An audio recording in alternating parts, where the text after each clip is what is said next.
Hello everyone, how are you all doing? I hope you all are doing good. In today's video, we are going to start with a new chapter, that is refraction of light. So let us start with what refraction of light is. Now, in previous standards, we have already seen that generally light travels in a straight line. Now, because of this, an opaque object, if lies in its path, a shadow of the object is formed, right? That is how shadows are formed. We already know about it.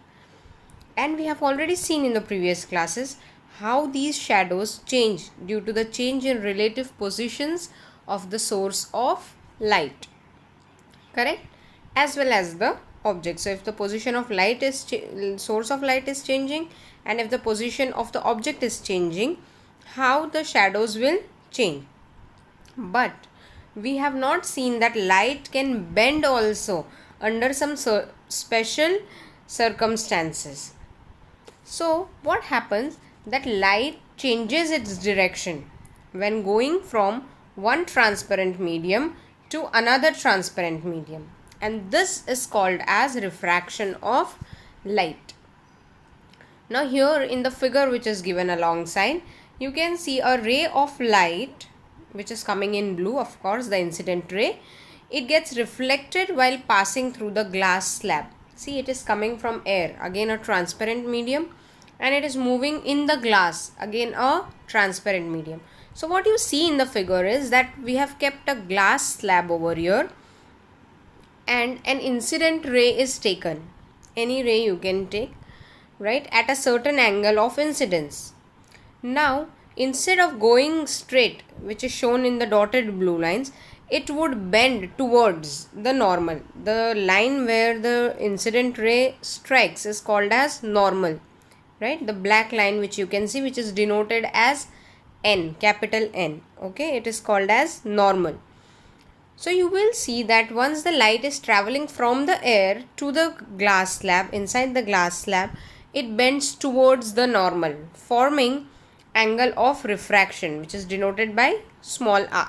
Okay. Then this light will go and strike on the another side of the glass slab, again on the normal, forming an incident angle I1. Right.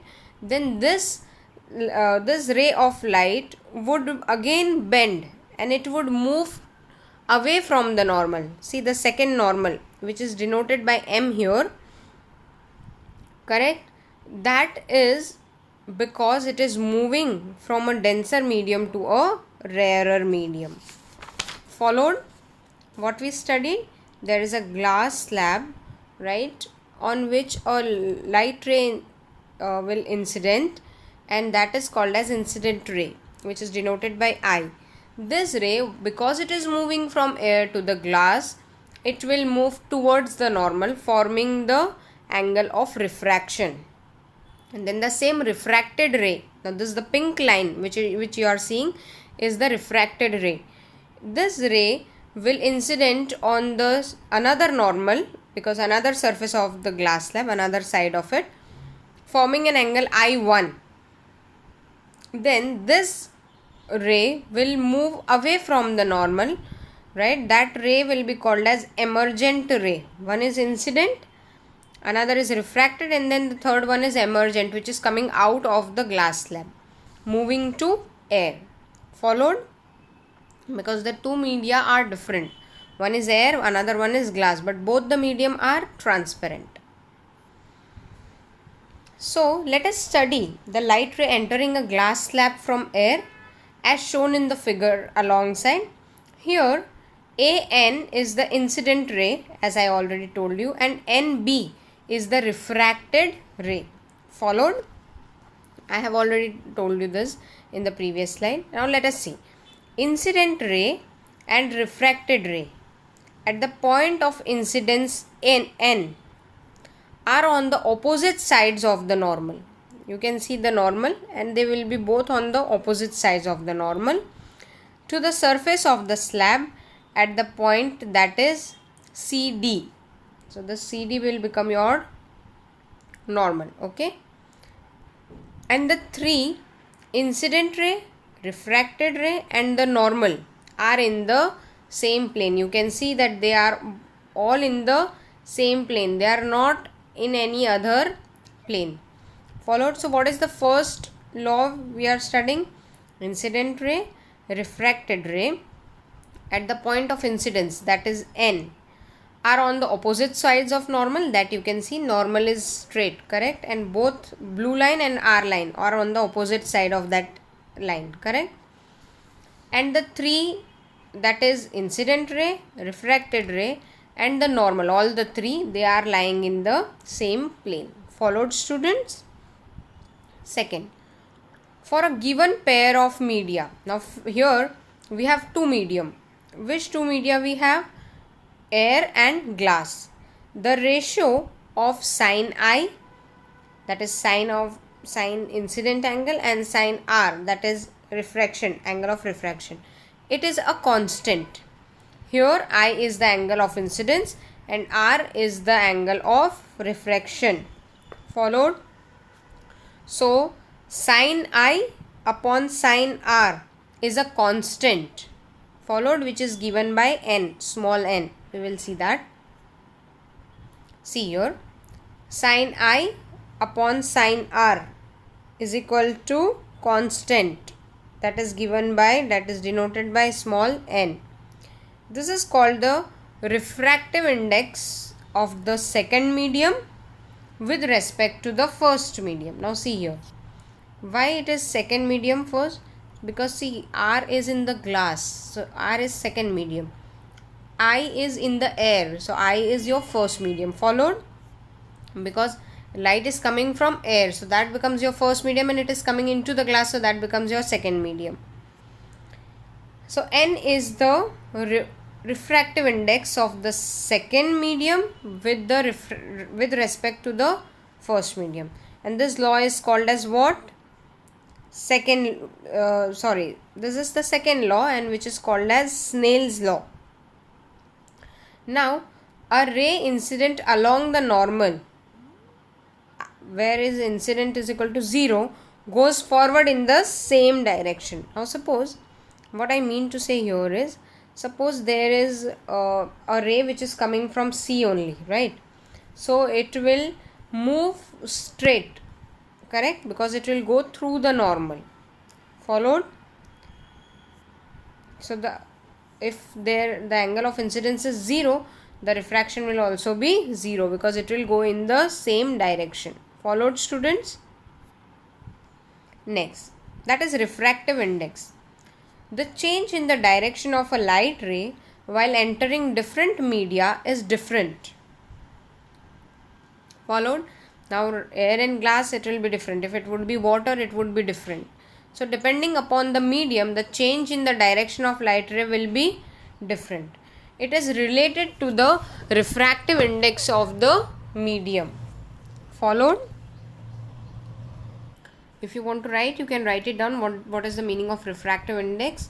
It is the ratio of the velocity of light in a vacuum to its velocity in a specified medium, right? So what do you do? If you have to find out the refractive index, correct? So you have to find out the velocity of light, that is c, correct, in an empty space or in vacuum. That will be divided by the velocity v in a substance. So n can be given by n is equal to velocity of light, that is c, upon v, that is velocity of a specific substance in a specified medium.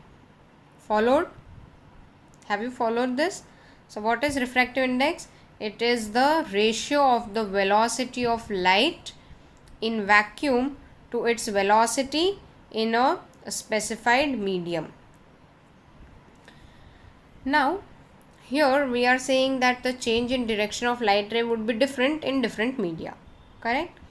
So the value of the refractive index is different for different media and also for light of different colors for the same medium.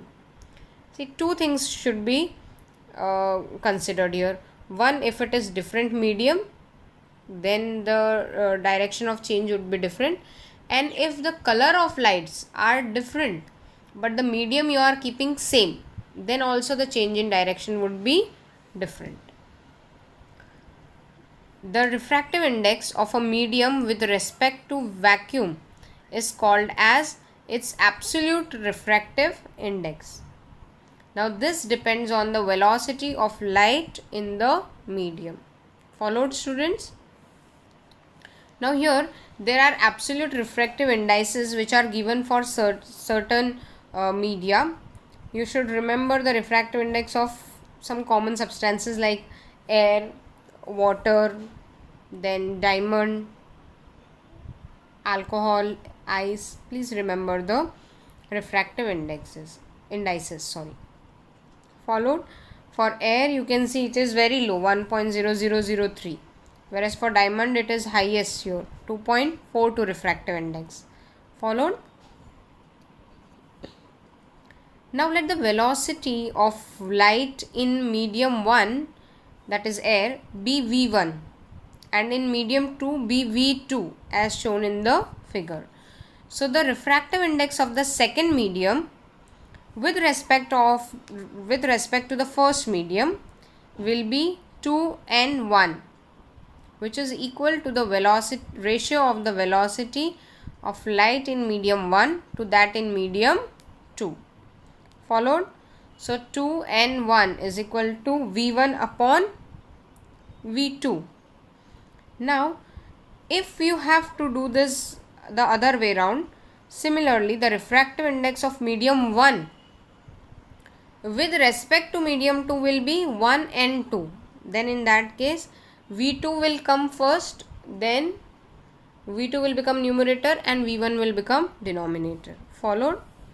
So if the first medium is vacuum, then the refractive index of medium 2 is called absolute refractive index and it is written as n. Followed. See, right now here what medium you have taken is air. Instead of air, if it would be vacuum, then whatever the refractive index you get, that will be called as absolute refractive index. Followed. And it will be only written as n, nothing else, no 1, no 2. Followed.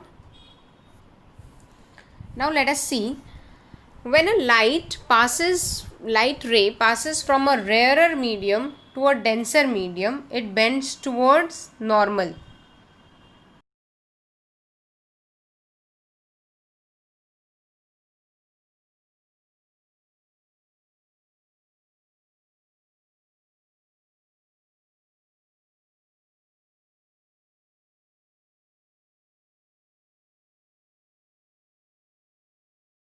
Now in first place you should know what is a rarer medium and what is a denser medium. If you want to write down, you can write it down. See, a rarer medium is a medium in which speed of light is more. Followed. What will be a rarer medium? In which the speed of light is more, that is called as optically rarer medium.